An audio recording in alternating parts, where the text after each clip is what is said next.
You're not doing baby-led weaning? Good luck explaining purees to your pediatrician when your kid is 3 and she can't chew. I'm literally over here scraping avocado off the ceiling and basically throwing my entire grocery budget in the trash with all the food waste. Meanwhile, all I can think about is her choking on a softened carrot stick. Baby-led weaning has big opinions, but like most things in parenting, it is a little bit more complicated than black and white. Yes or no, do or don't. But these debates are so common, they can leave any parent second-guessing their decisions. So let's talk about what baby-led weaning gets right and where it might be a little overhyped. Hi, and welcome to The Weekly Parent, a podcast for people who Google everything, overthink most things, and occasionally spiral, wondering if they're totally screwing it all up. I'm your host, Dr. Kiyah Duffey. Look, I'm not here to hand out gold stars or add one more item to your to-do list. Here at The Weekly Parent, we ask real questions of real people who, frankly, know more than we do and try to cut through the noise, filter the advice, and figure out what actually works. Let's dive in. So, really, let's talk about it. Baby-led weaning. When my oldest was born, I knew that I wanted her to have the freedom to decide how much of what we made that she wanted to eat. And I did not want to get in the habit of making 2 separate meals, one for her and one for us. One meal was enough. Thank you very much. I also knew that I didn't want to have to force or coerce her to just have one more bite or to finish her plate. If you have been listening to me at all for the last year-ish or so, you know how I feel about coaxing and bribing. So I really leaned into the philosophy behind baby-led weaning. Rather than buying special baby food, I simply gave Eleanor the foods that I was preparing for my husband and me. It just made sense to me. And over time, that approach evolved and shaped how I fed my second and third kids. Not because I had time to read up on every new development behind baby-led weaning, new theory, new practices, but because it felt easier to me and more in line with how I wanted our family to eat. And really, honestly, how I wanted to be preparing food. But over time, I also noticed that there were aspects of baby-led weaning that really resonated. There were also some places where I felt like it kind of missed the mark, or I think more accurately, where it left me personally feeling like I needed to find advice elsewhere, almost like it was incomplete, at least for my needs. So today, I thought I would share this perspective with you all. And again, all of this is with an eye towards the goal of being able to raise healthy, confident, and competent eaters. So one of the key principles of baby-led weaning is allowing babies to control what of the foods that are being served and how much they eat. So they control what and how much of what is being served that they choose to eat. And in this respect, it really puts them in the driver's seat.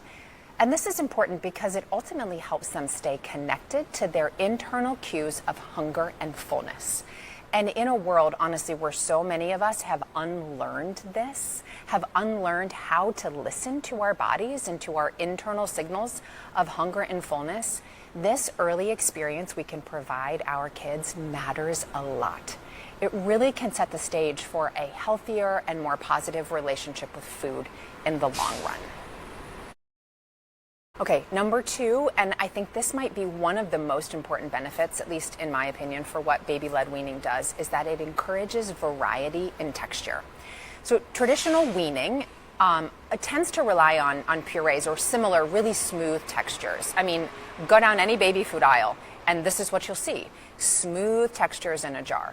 And while there's nothing wrong with that in moderation, prolonged exposure to only smooth foods can cause problems down the road, like texture aversions or even delayed in oral motor development. So I wanted my kids to be able to experience differences in textures, from the very beginning. And not only differences in textures, but differences in flavors. I didn't hand them a whole chicken drumstick, but I did want them to try food in different forms and with different flavors that felt real and interesting and more like what they would ultimately see. Number 3 is also a driving force behind my decision for baby-led weaning, and that is that it encourages everyone, your baby included, to eat the same meal at the same time. I had read lots of research on the importance of family meals, and I had grown up largely eating the same time as my family until we were older and had complicated schedules. And so did my husband, and we agreed that this was really an important value that we wanted to share with our kids.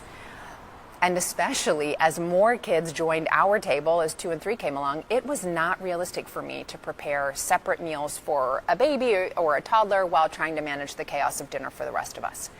Baby-led weaning just made it easier for me to serve one meal, knowing everyone could participate. Because baby-led weaning is focused on self-feeding, there's also less room in there for that coaxing, bribing, requiring. And that means you can avoid power struggles, which, am I right? That is a win in anybody's book. Now, that didn't mean that I never fed my kids myself, or I never requested, please, please, please just try it.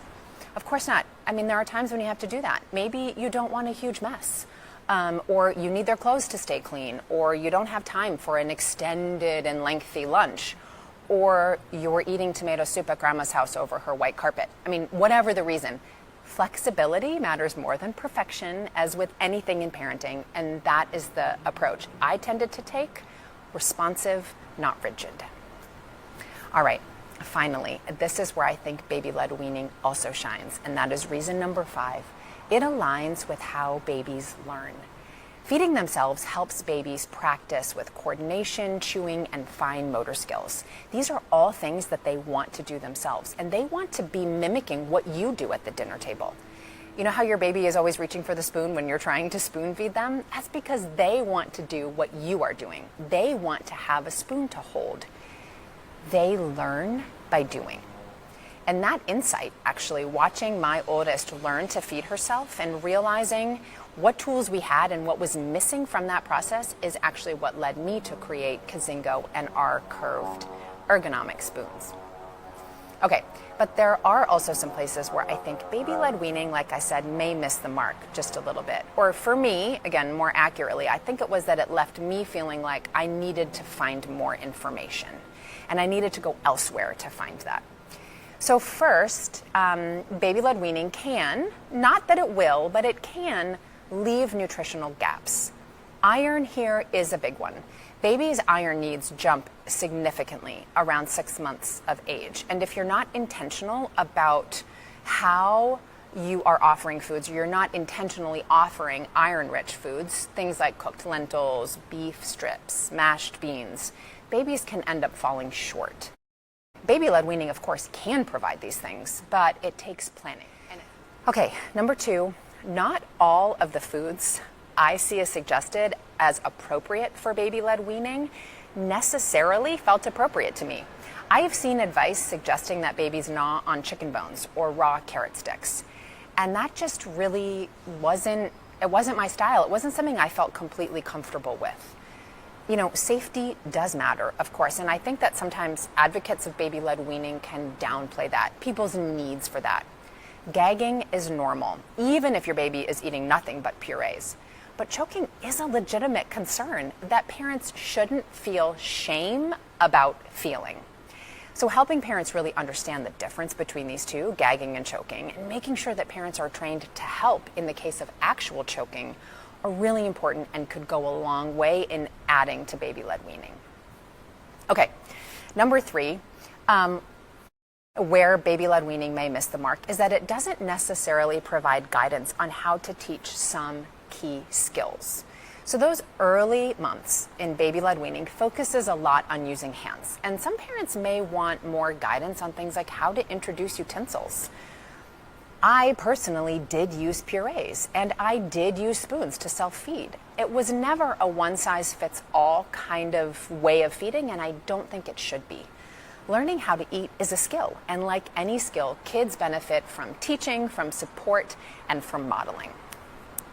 All right, number 4, where could baby-led weaning maybe miss the mark? And this is one of my personal biggest issues with the baby-led weaning community at large. Sometimes can feel like if you're not doing it all the way, you're doing it wrong. I certainly felt this kind of pressure reading certain sites. But feeding your child, it can't be this like purity contest.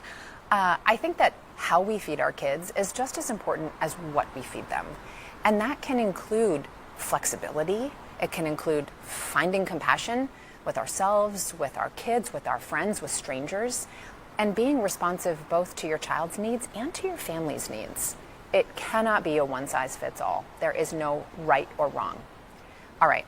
Lastly, while baby-led weaning is great at encouraging autonomy, it's not always clear on what to do when your baby refuses a food, or when they spit it out, or throw it on the floor for the 20th time.